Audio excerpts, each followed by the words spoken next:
mengumpulkan uang atau barang harus berbadan hukum. Dia harus berbadan hukum dan tercatat di dalam Kementerian Hukum dan HAM kalau yang dulu. Sekarang tentu di Kementerian Hukum. Dia harus tercatat. Setelah dia punya badan hukum, dia mengajukan izin. Kalau cakupannya itu di kabupaten kota, itu bisa lewat bupati wali kota atau cukup bupati wali kota. Kalau antar kabupaten kota, dia harus dapat izin dari provinsi atau dari gubernur. Kalau cakupannya lintas provinsi, itu harus mendapatkan izin dari Kementerian Sosial. Tetapi ya, pengajuan izin yang ke Kementerian Sosial harus tetap mendapatkan rekomendasi dari bupati maupun itu dulu yang harus dipahami, dan ini banyak masyarakat yang belum tahu, dan ini sekaligus nanti menjadi bagian dari kita mengedukasi masyarakat, mensosialisasikan aturan-aturan ini. Nah, jadi berbadan hukum mengajukan izin, setelah izinnya diperoleh, maka baru dia boleh membuka donasi. Apakah secara manual atau juga menggunakan media-media yang lain, apalagi sekarang ada media sosial, diizinkan. Nah, setelah donasi dibuka, kalau misalnya nanti di dalam izin itu ada batas waktu juga, paling selama-lamanya 3 bulan. 3 bulan Pak, 3 bulan izin lagi, setelah 3 bulan izin lagi.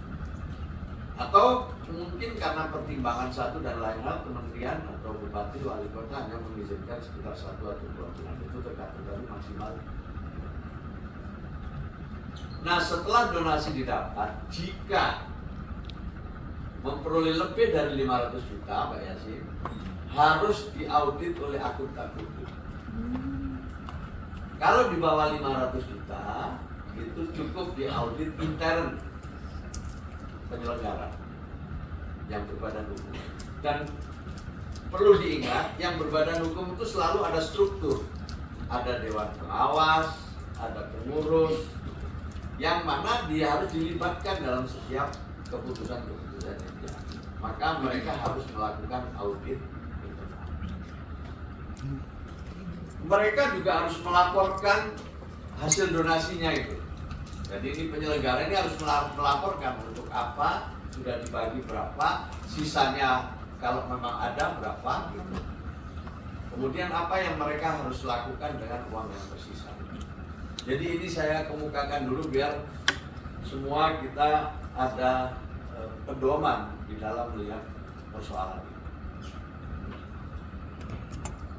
Lalu nanti akan kita lihat bagaimana teman-teman ini mengumpulkan donasi, yang semuanya itu diawali dengan niat baik. Itu ya. Kemudian yang kedua, dalam kasus berikutnya, dalam kasus Mas Agus ini kan yang utama ini sebenarnya pengobatan.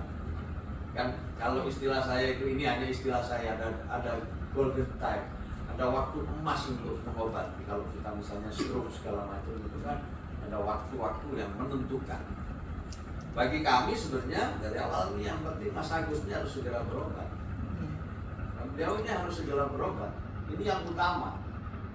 Jadi apalagi sekarang udah banyak yang bantu, nggak ada uang ini pakai inilah pakai ini, silakan. Yang penting Mas Agus ini segera berobat.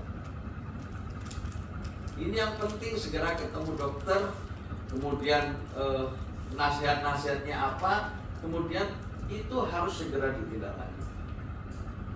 Saya harapkan ini Bapak Ibu sekalian ini benar-benar jadi perhatian. Bukan soal-soal yang lain ya, tapi beliau ini harus dapat pengobatan secepatnya. Makin cepat, makin bagus.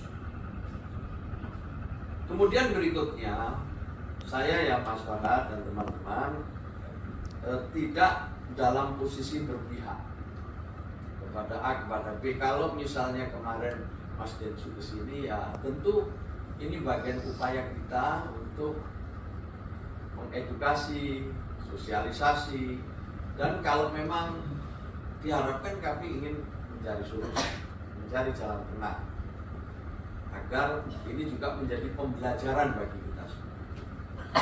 penting buat kami. Mungkin Kementerian Sosial juga ada kurang-kurangnya, mungkin kita kurang